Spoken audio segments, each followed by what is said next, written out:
Hello everyone, welcome to our YouTube channel. From today, we are going to start a series on the skull where I'll cover each and every aspect of the skull in complete detail. So जिन लोगों को लगता है कि school बहुत मुश्किल है, नहीं समझ में आ रहा, तो please continue with my videos, watch my videos, like and subscribe my channel and get a crystal clear concept on the skull. बच्चों, स्कल बहुत इजी है. सबसे पहले है ना, स्कल को पढ़ने के 3 तरीके हैं. एक तो पहला तरीका है जब स्कल को हम बाहर से पढ़ते हैं. बाहर से कैसे पढ़ते हैं जी? सारे एक्सटर्नल फीचर्स को एक एक पॉइंट को लेके हम डिस्क्राइब करेंगे. तो स्कल को जब हम एक्सटर्नली पढ़ते हैं वो 5 पार्ट्स में पढ़ते हैं, 5 पार्ट्स में. स्कल का जो ऊपर वाला व्यू है, ये वाला व्यू, जब स्कल को हम टॉप से पढ़ते हैं इसको हम बोलते हैं नॉर्मा वर्टिकैलिस. ठीक है. जब स्कल को हम फ्रंट से पढ़ते हैं, फ्रंटल व्यू पढ़ते हैं, इसको हम बोलते हैं नॉर्मा फ्रंटैलिस. स्कल के लेटरल व्यू को जब हम पढ़ते हैं, लेटरल एस्पेक्ट से, इसको बोलते हैं नॉर्मा लेटरैलिस.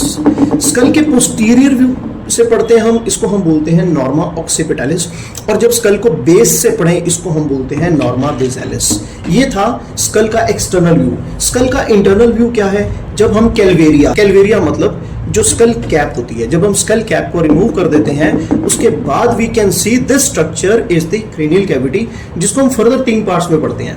एंटीरियर क्रेनियल फॉसा, बीच वाले को हम बोलते हैं मिडल क्रेनियल फॉसा, और पीछे वाले को हम बोलते हैं पोस्टीरियर क्रेनियल फॉसा. ये था दूसरा एस्पेक्ट. तीसरा एस्पेक्ट है स्कल में जितनी भी 22 बोन्स हैं उनको हम सेपरेट कर लें और हर एक बोन को सेपरेटली पढ़ें. फॉर एग्जांपल फ्रंटल बोन को हमने निकाल लिया, उसको हमने अलग अलग फीचर्स में पढ़ा. उसके बाद हमने जाइगोमैटिक निकाल ली, टेम्पोरल निकाल ली, पैराइटल निकाल ली, ऑक्सीपिटल निकाल ली. जितनी भी बोन्स हैं सारी बोन्स को हम इंडिविजुअली पढ़ेंगे. तो स्कल को पढ़ने के 3 तरीके, एक्सटर्नली 5 नॉर्मास में, इंटरनली क्रेनियल कैविटी में, और तीसरा इंडिविजुअल बोन्स में.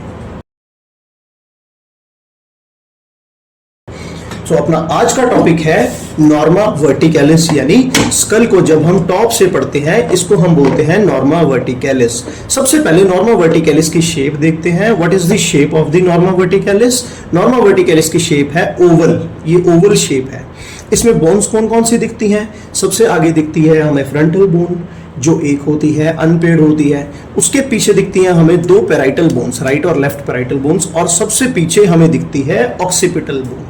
ठीक है. तो 3 बोन्स दिखती हैं. कौन कौन सी? फ्रंटल दिखती है, 2 पैराइटल दिखती हैं, और एक ऑक्सीपिटल बोन दिखती है. ठीक है.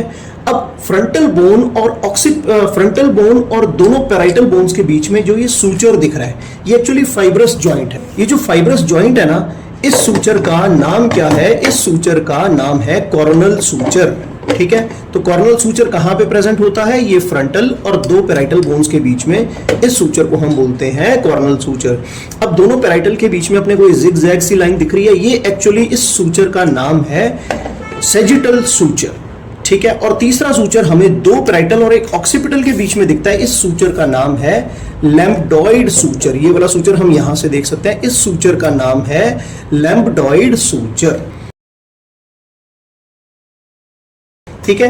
तो हमने बोन्स डिस्कस कर ली, हमने सूचर्स डिस्कस कर लिए. अब कुछ इंपॉर्टेंट पॉइंट्स हैं नॉर्मा वर्टिकैलिस में जो एग्जाम पॉइंट ऑफ व्यू से ध्यान रखने वाले हैं. सबसे पहला पॉइंट होता है ब्रैगमा. Now how to define a bregma? Bregma is the meeting point of coronal suture as well as the sagittal suture. ठीक है. 2 सूचर का मीटिंग पॉइंट. कौन कौन से 2 सूचर का? पहला कॉर्नल सूचर, दूसरा सैजिटल सूचर. इनका जो मीटिंग पॉइंट है इस स्कल में ग्रीन से डिमार्केट किया हुआ है.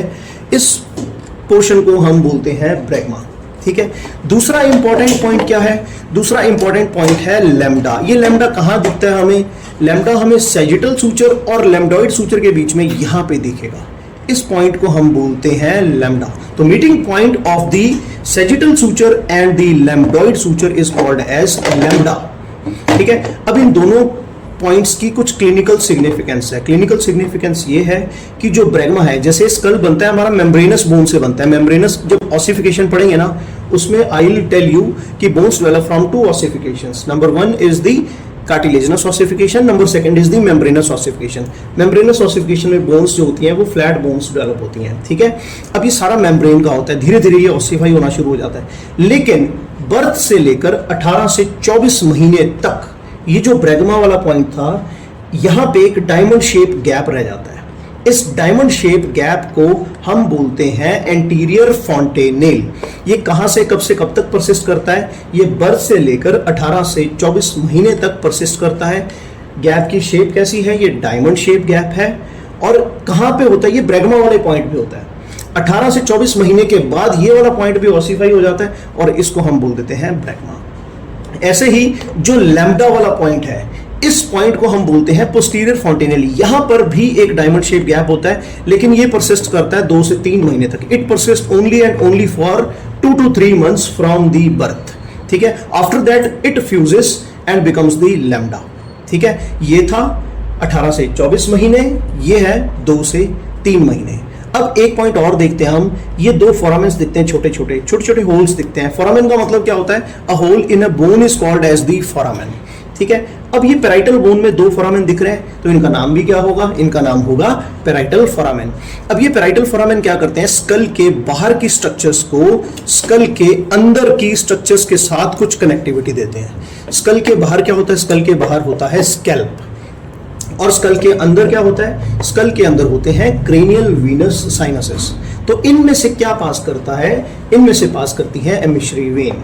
तो parietal foramen what it transmits? Important point is they transmit emissary vein. Second point, वो किसको कनेक्ट करते हैं?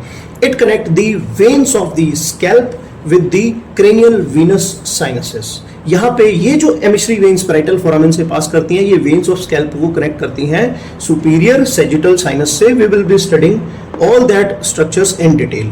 तीसरा पॉइंट क्या होता है? 2 पेराइटल फोरामेन के बीच में आप सैजिटल सूचर को देखो। सैजिटल सूचर ना काफी सेरेटेड है, लेकिन इन दोनों पॉइंट्स के बीच में ना सैजिटल सूचर प्लेन हो गया। ठीक है, इस पॉइंट को हम क्या बोलते हैं? We call this point as the obelion. We call this point as the obilion. What do you mean by obilion? Obilion is a point between 2 parietal foramen where the sagittal suture it becomes the plane suture. ठीक है, एक point होता है vertex. Vertex जब हम height measurement करते हैं तो हम हाइट में सबसे ऊपर का पॉइंट लेते हैं, स्कल पे सबसे ऊपर का पॉइंट लेते हैं, तो दैट इज कॉल्ड वर्टेक्स। तो vertex is the highest point on the sagittal suture। ठीक है, this was all about the norma verticalis. यार आज का टॉपिक क्लियर हो गया है ना? इजी सा टॉपिक था नॉर्मा वर्टिकैलिस। अगर आपको कोई डाउट लगता है बच्चों, तो मेरे को आप कमेंट करो, अपन उस पर डिस्कशन करेंगे। ठीक है, इन केस अगर आपको लगता है कि कोई और इंपॉर्टेंट टॉपिक पढ़ना चाहते हैं आप, तो you can comment, you can even comment on that, और हम लोग उस टॉपिक को एज सुन एज पॉसिबल आपको अवेलेबल करवाने की कोशिश करेंगे। I try to make all the concepts in anatomy very clearly. Thank you.